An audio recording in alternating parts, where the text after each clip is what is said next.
안녕하세요. 백두산 금융연구소의 백두산입니다. 11월 17일 월요일 오후 6시 29분입니다. 지난 금요일 미국 증시는 혼조하게 마감했습니다. 하락한 지수도 있고요. 상승한 지수도 있습니다.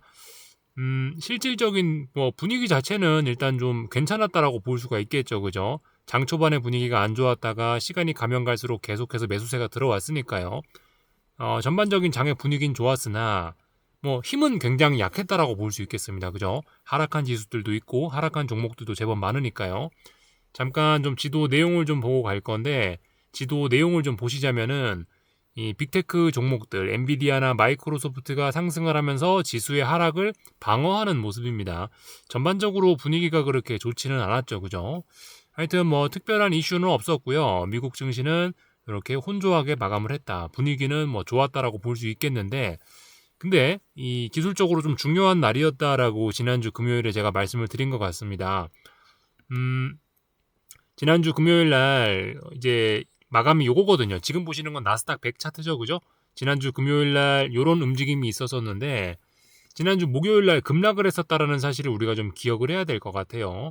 중요한 자리에서 한번 급락을 했었고 그 급락에 대한 충격을 어떻게 회복을 하느냐를 살펴보는 게 이제 금요일 날의 일이었는데 금요일 날에 나스닥이 얼마 안 올랐죠, 그죠?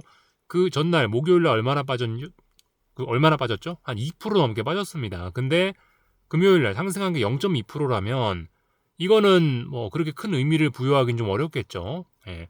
물론 이제 아직까지 시장 분위기가 좋고 이러니까 긴 아래 꼬리를 달면서 방어는 했지만은 이건 어디까지나 방어의 측면인 거고 이 중요한 거는 어쨌든 이렇게 급락을 했음에도 불구하고 사람들이 막 공격적으로 위쪽으로 이제 올리려고 하는 힘은 많이 약화가 됐다라는 걸 알 수가 있습니다. 그래서 일단은 좀 미국 증시는 확실히 힘이 좀 빠지게 되어 버렸습니다. 그래서 2거래일 연속으로 5일선 아래에서 지금 마감을 하는 그런 모습이고요. 그리고 지금 여기서 고점이 여기 한 번, 여기 한 번, 이렇게 두 번에 걸쳐 낮아지는 쌍고점의 모습을 만들어내고 있기 때문에, 아직까지 중장기적인 상승 추세가 끝난 건 아닙니다. 그죠? 끝난 건 아닌데, 일단 이렇게 고점이 낮아지고 이렇게 힘이 없는 모습을 보자면은 단기적인 차원에서 하방 베팅을 할 수 있을 것으로 보이긴 합니다. 정석이냐 아니냐 여부를 따지기는 조금 좀 사실 정석적이진 않을 수 있을 것 같아요. 왜냐면은 상승장 중이니까 엄밀히 따지면은 이제 매수 접근을 하는 게 상승장에서 정석적인 전략이니까 아직도 하방 베팅하는 게 정석은 아닙니다만은 근데 이제 하방 베팅을 할 수는 있게 된 거는 같아요. 예, 일단 할 수는 있다. 일단 하방 베팅을 할 수 있는 조건이 갖춰졌다 정도로 보실 수가 있겠습니다. 다만, 이제 이거는 어디까지나 조정이라는 걸 생각을 해야 되겠죠. 생각보다 매도세가 강하니까 조금 아래쪽으로 베팅을 하더라도 먹을 건 조금 수익을 낼 수 있는 기회가 있겠다라는 생각하에 단기적인 측면에서 하방 베팅을 할 수 있다는 개념이지 지금 금융위기가 올 거니까 하방 베팅을 해서 대박 수익을 내고 그런 걸 기대하시면은 안 된다라는 이야기를 일단 좀 드려야 되겠습니다. 하방 베팅을 할 수는 있다. 그러나 명확하게 알고는 해야 되겠죠. 하방 베팅을 하신다면요. 지금은 상승장 중에 조정이 좀 심화되는 가능성에 베팅을 하는 정도의 하방 베팅을 생각을 하셔야 된다라는 점. 근데 그게 정석이라고 하긴 좀 어렵고 눌림시 매수가 여전히 정석이다. 지금은 눌림의 과정 중이다. 계속해서 매수의 찬스가 언제냐를 생각하는 게 맞을 것 같습니다. 일단 그래서 미국 증시는 지난 금요일 날 회복을 잘 못했기 때문에 계속해서 조정이 좀 심화가 될 거다. 그리고 지금 보시는 분석 대상은 나스닥이기 때문에 AI와 반도체 이런 것들이 좀 해당이 되겠죠. 그러니까 AI와 반도체가 앞으로 좀 힘이 빠질 수 있겠구나. 주도주들이 좀 조정이 나타나겠구나. 라는 생각을 하시면 되겠죠. 근데 이렇게 보시면 다른 업종들, 러셀 지수 이런 걸 보시면 또 상승하기도 합니다. 이런 것들을 보면은 지금 어쨌든 이런 혼조한 흐름이라 말씀드렸죠. 어쨌든 이런 당일날의 흐름이 긍정적인 측면이 좀 있긴 있는데 이런 거를 보면은 지금 그 조정이 약간 좀 건전하다라고 좀 봐야 될 것 같긴 합니다. 그러니까 이 AI 반도체 이런 주도주들이 하락을 하면서 전체 시장이 다 박살나는 것이 아닌 주도주들이 좀 비교적 좀 가벼운 마일드한 조정을 겪는 가운데 그런 가운데 이제 다른 업종이나 다른 종목들은 괜찮은 순환매를 생각하시는 게 맞을 것 같아요. 그래서 뭐 계속해서 말씀드리는 게 요즘에 눈에 띄게 좀 고평가 이야기가 나오고 있는 것은 AI나 반도체 이쪽이죠. 반면에 요즘 가장 싸다라고 이제 전반적으로 소문이 난 게 좀 제약이나 바이오 쪽입니다. 제약 바이오 쪽이 계속해서 좀 괜찮지 않겠냐라는 생각을 좀 가지고 있습니다. 제약 바이오가 주도주가 된다는 건 아니고 이제 AI와 반도체 기존 주도주들이 지금 워낙 좀 비싸다 고평가라는 이야기를 듣고 있고 그로 인해 조정이 좀 심화가 되고 있으니까 이 기회에 제약 바이오가 조금 움직일 수 있다. 이 정도 개념으로 생각하고 제약 바이오를 좀 접근할 수는 있지 않을까 싶습니다. 지금 뭐 제약 바이오의 대박 뭐 그런 걸 기대하기는 아직은 좀 어려운 시기가 아닌가. 아직은 제약 바이오 쪽에 막 제약 바이오 투자 심리가 반도체처럼 뜨거운 건 아닌 것 같죠. 그죠? 그러니까 이제 뭐 제약 바이오가 부진하던 흐름을 조금 이제 벗어나면서 뭐 다른 업종들, 다른 종목들과 좀 키 맞추기, 시장 지수와 키 맞추기 정도가 나타나지 않겠느냐. 그런 거에 베팅하는 순환매 정도도 어쨌든 괜찮은 생각일 수 있을 것 같습니다. 그래서 방금 전에 나스닥을 살펴봤고요. S&P 지수를 지금 보고 계시는데요. S&P 지수도 뭐 비슷합니다. 하여튼 금요일 날 극적인 회복을 하지 못했죠. 그러니까 아래쪽으로 조금 쏠려가고 있습니다. 그러니까 미국 증시는 약하다. 조정이 좀 더 지속될 수 있다. 그리고 쌍고점을 만들어내고 있기 때문에 하방 베팅도 할 수 있긴 있는데 할 수는 있는데 정석은 아닌 그죠? 그렇게 생각하시면 되겠습니다. 변동성 지수 좀 볼 건데요. 변동성 추종하는 ETF입니다. 그죠? 지난주 금요일 날 말씀드렸다시피 지수가 강한 힘을 보여주지 못하고 그냥 겨우 찔끔 빠지지 않는 선에서 마감을 했습니다. 그죠? 그래서 변동성도 보시면 찔끔 빠지고 말았습니다. 찔끔 빠지면서 이제 어떤 흐름이 나타났냐? 가만 보시면 이제 변동성이 2거래일 연속으로 5일선 위에 안착했고요. 2거래일 연속으로 21선 위에 올라와 있는 그림이고 2거래일 연속으로 61선 위에 올라탔습니다. 종가가 여기니까요. 그죠? 그래서 이렇게 됐다면은 이제 좀 추세적으로 변동성이 살아날 가능성이 좀 있습니다. 그러니까 이것 때문에 하방 베팅을 할 수도 있다라는 이야기를 드리는 거예요.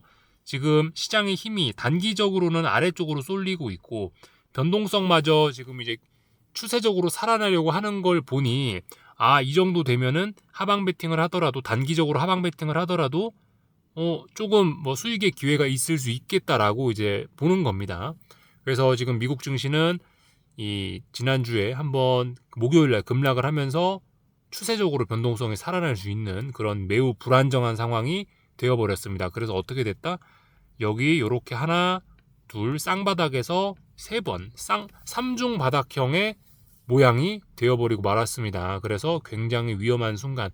뭐 물론 이제 오늘 밤이라도 시장이 또 안정이 되면서 훅 장대 음봉이 나타나 주면 또 뭐 괜찮아질 수 있겠습니다만은 근데 어쨌든 5일선을 계속 지켜주고 빅스가 계속해서 긍정적으로 잘 버텨준다라면은 미국 증시 굉장히 심각해질 수도 있을 겁니다.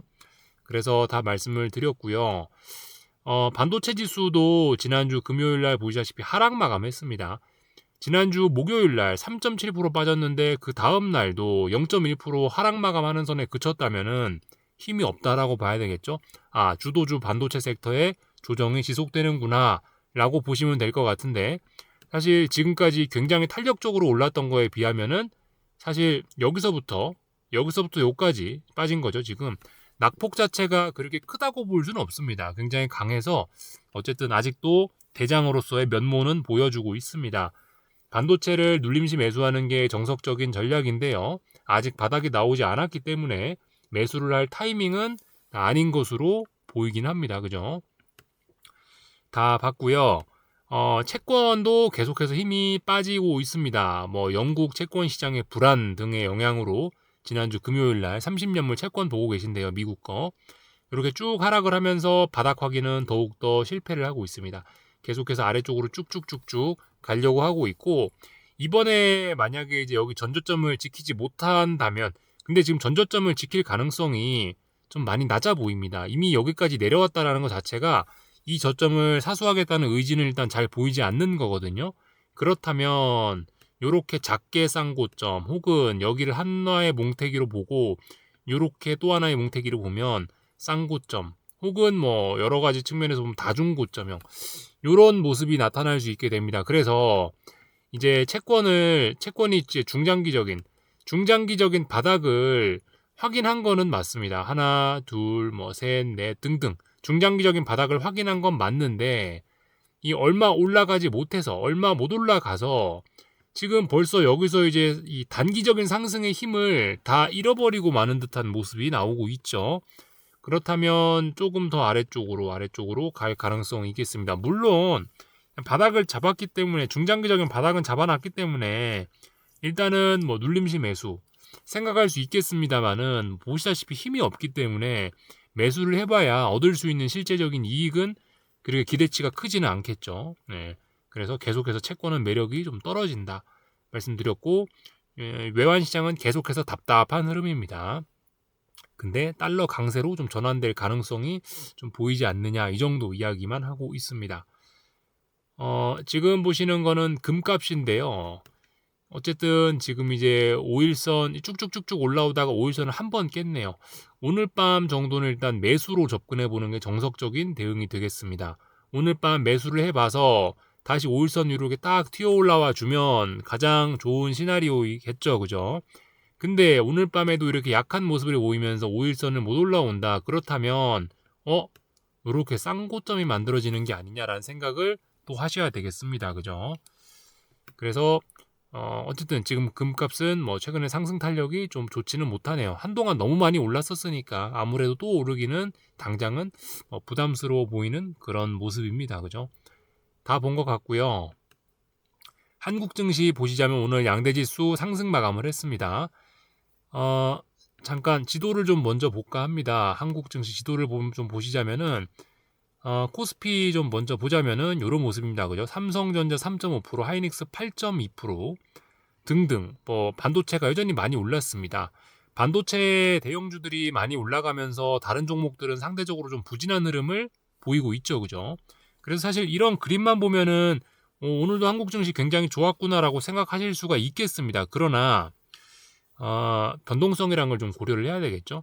지금 하이닉스가 플러스 마이너스 10% 움직이는 거는 자연스러운 일이죠. 뭐 대박 쪽박 이런 게 아니고 그냥 자연스러운 일입니다. 삼성전자가 3% 5% 움직이는 거 자연스러운 일이죠. 그죠?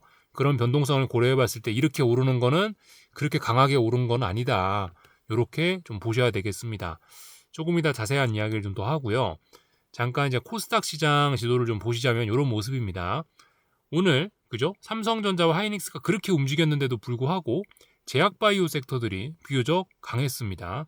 제약바이오 섹터와 반도체가 동시에 강하긴 힘들거든요.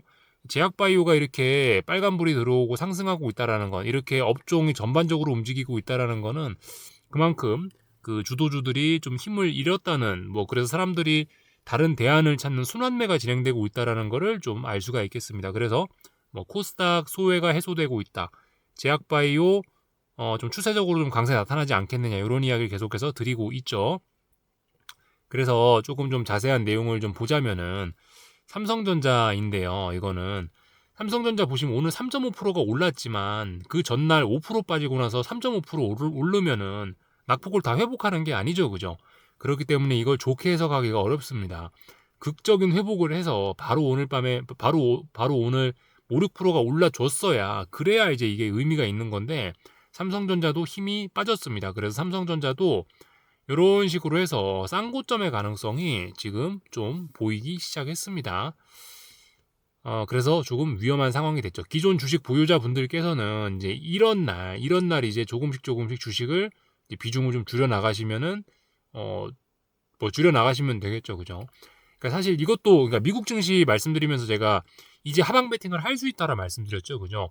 이것도 하방 베팅을 이제 할 수는 있게 된 건데, 근데 지금은 어쨌든 아직까지 추세적인 상승세가 남아 있고 그리고 아직까지 강세장이기 때문에 하방 베팅이 정석은 아니라고 할 수가 있을 겁니다. 여전히 눌림시 매수, 여전히 위쪽으로 올라간다라고 긍정적으로 보긴 봐야 되는데 쌍고점을 만들어내면서 이렇게 21선도 깨버리고 이런 모습을 보여주고 있기 때문에 이런 거는 하방 베팅의 근거도 등장을 했다라고 볼 수 있어서 조정이 좀 더 깊어지겠다라고 생각을 하셔야 되겠습니다. 그래서 기존에 수익을 많이 내셨던 주주분들 같은 경우에는 일부 현금 비중을 확보하는, 삼성전자 주식의 비중을 좀 줄이는 그런 대응이 필요할 수 있겠습니다. 하이닉스는 오늘도 굉장히 강했었는데요. 8.2%인데 상승률이, 그래서 5일선 위로 턱걸이를 하고 있긴 있는데, 솔직히 하이닉스도 일단은 조금 좀 힘에 붙이는 듯한 모습입니다. 하이닉스가 다시 탄력적으로 움직이려면은 62만 원을 넘어가야 됩니다. 62만 원 넘지 못하면은 자꾸 이제 위에 매도세 저항만 쌓이는 거고, 이런 종목 같은 경우 자칫 잘못하면 한 번에 훅 빠지는 일이 나타날 수도 있긴 있습니다. 좀 그런 점을 좀 주의를 하셔야 되겠어요. 확실히 삼성전자는 쌍고점을 만들어내는 등 가격 조정의 가능성을 보이고 있는데, 그에 비해 하이닉스는 기간 조정의 모습이죠. 삼성전자는 가격 조정, 하이닉스는 기간 조정의 모습을 보이고 있다라는 점. 하이닉스가 매우 강한 존재이고 얘가 1등 주식이긴 한데, 근데 아무튼 이런 기간 조정이 잘 풀리면 기간 조정인데 못 풀리면 이제 어마어마한 저항이 돼버리곤 합니다. 뭐 일단 아직까지는 뭐 좋게 봐줄 수 있긴 있는데, 아무튼 상승 탄력이 많이 떨어지고 있기 때문에 62만 원을 넘어가기 전까지는 일단은 당분간은 좀 좋게 보기는 좀 어려울 것 같긴 합니다. 좀 주식 이야기를 좀 먼저 했고요. 개별 주식 이야기를 좀 먼저 했고, 하여튼 그래서 지수 흐름을 보자면은 양대 지수가 다 상승하긴 했는데, 그죠? 상대적이라고요, 낙폭은요. 그 11월 14일 날 금요일 날 코스피 지수가 4.69% 하락을 했는데 오늘 2.2% 오르면 낙폭을 다 회복한 게 아니죠. 좋게 보시면은 안 되겠습니다. 삼성전자의 해석과 동일합니다. 단기적으로 쌍고점의 모습이 보이려고 하고 있고 5일선은 올라타지 못하고 있습니다. 빨리 올라타면 다행인데요. 조정이 좀 깊어질 수 있겠다 생각을 하셔야 되겠습니다. 다만 오늘 2% 가까이 상승을 하면서 이 풋옵션들을 좀 많이 죽이긴 했어요. 풋옵션들은 가뜩이나 지금 이제 건강 상태가 안 좋긴 해요. 워낙 상승장이기 때문에 풋옵션들이 힘이 없는 건 자연스러운 이치겠죠, 그죠? 그래서 오늘 풋옵션들이 이 5일선 위에 제대로 올라타지도 못하고 계속해서 이제 무너져 내리는 모습을 보였습니다. 그렇기 때문에 일단 오늘의 이 2%지만 그렇게 많이 상승한 건 아닙니다만은, 이 상승으로 인해서 일단은 뭐 심각한 뭐 급락폭락 뭐 그런 가능성은 일단 좀 낮추긴 했습니다. 그러나 여전히 분명 힘이 빠졌고 쌍고점이 있고 뭐 불안하긴 합니다. 하방 배팅을 굳이 하자면 할 수는 있을 것 같긴 한데, 쌍고점 뭐 이런 게 보이니까요. 근데 이 풋옵션의 이런 모습을 보면은 제 생각에 일단 하방 배팅은 어쨌든 지금은 한국 증시 코스피에서는 최소한 생각을 안 하시는 게 좋지 않을까라는 생각이긴 합니다. 네. 다 이야기를 한 것 같고요. 제약바이오 강세 덕분에 코스닥은 흐름이 뭐 나쁘지 않습니다. 0.8% 움직였지만 뭐 음봉이긴 하지만 이런 흐름은 뭐 나쁘지 않다라고 보여집니다. 상승 탄력이 좀 둔화가 되고 있다, 이 정도로. 그러니까 여기가 전고점이죠, 그죠? 이 전고점을 앞두고 상승 탄력이 조금 둔화가 되고 있다. 뭐 일단 이런 개념으로 그냥 가볍게 보시면 될 것 같습니다. 확실히 코스닥의 움직임이 좋긴 좋습니다. 코스닥은 지난 11월 12일에 5일선 위에 올라와서 지금까지 계속 5일선 위에서 왔다리 갔다리 하고 있습니다만, 어쨌든 5일선을 깨지는 않는다. 근데 코스피는 14일 금요일 날에 5일선을 붕괴시키고 나서 힘이 빠지고 있다는 겁니다. 그리고 21선을 자꾸 건드리고 있다는 겁니다. 근데 코스닥은 확실히 21선을 지난번에 터치하고 나서 이제 더 이상 안 건드리고 있죠. 코스닥으로 힘이 슬슬 오고 있습니다. 그래서 다 본 것 같고요. 다른 나라들 좀 가볍게 좀 보고 마치겠습니다. 독일 증시인데, 독일 증시는 뭐 계속해서, 유럽 증시 계속해서 일단 답답합니다. 일단 뭐 미국 증시 같은 경우 혼조하게 마감하고 지난 금요일날 이런 모습들을 보면은 어쨌든 뭐 당장 뭐 급락폭락은 좀 면할 수 있을지도 모르겠는데, 이 그런 분위기 덕분에 그런지 일단 뭐 유럽 증시도 특별히 뭐 일단은 그냥 박스권 안에서 움직일 뿐이지 특별히 그런 의미 있는 움직임은 일단 잘은 보이지는 않습니다. 그냥 뭐 일단 패스하고요. 그러니까 일단 아직까지는 뭐 긍정적으로 볼 필요가 있겠죠. 일본 증시 같은 경우도 이제 쌍고점의 가능성이, 냄새는 좀 나고 있습니다. 냄새는 고점 하나, 고점 둘, 그죠? 뭐 여기 있는 이런 중요한 자리들을 깬다면은, 여기 있는 이런 저점이라든가 이런 자리들을 깨면은 와르르 쏟아질 수 있겠죠. 그래서 지금 글로벌 증시 전반적으로 약간의 좀 불안감들이 나타나기 시작은 했습니다. 그래서 일부 증시는 쌍고점이 나타나는 등 좀 하방 베팅의 근거도 조금씩은 나타나고 있다라는 거를 생각하셔야 되겠습니다. 중국 증시는 요즘에 근데 비교적 흐름이 가장 좋아 보이긴 합니다. 요즘에. 그렇지만 얘도 그죠? 전반적으로 좀 답답한 흐름, 그리고 좀 조정이 좀 지속될 가능성도 좀 보이긴 합니다. 근데 추세적으로는 어쨌든 여전히 우상향하고 있고 좋죠. 아직까지는 좋다라고 보셔야 되겠습니다. 어떤 강세장 마인드 아직까지 좀 계속해서 갖고 가셔야 될 것 같고요. 네. 다만 그죠? 반도체 AI의 조정은 좀 심화될 수 있다. 순환매가 진행되고 있으니까 다른 걸 찾아보자. 이런 전략이 좀 적합하실 것 같습니다. 여기까지 하겠습니다. 궁금한 거 리플 남겨주시고 내일 저녁에 뵙겠습니다.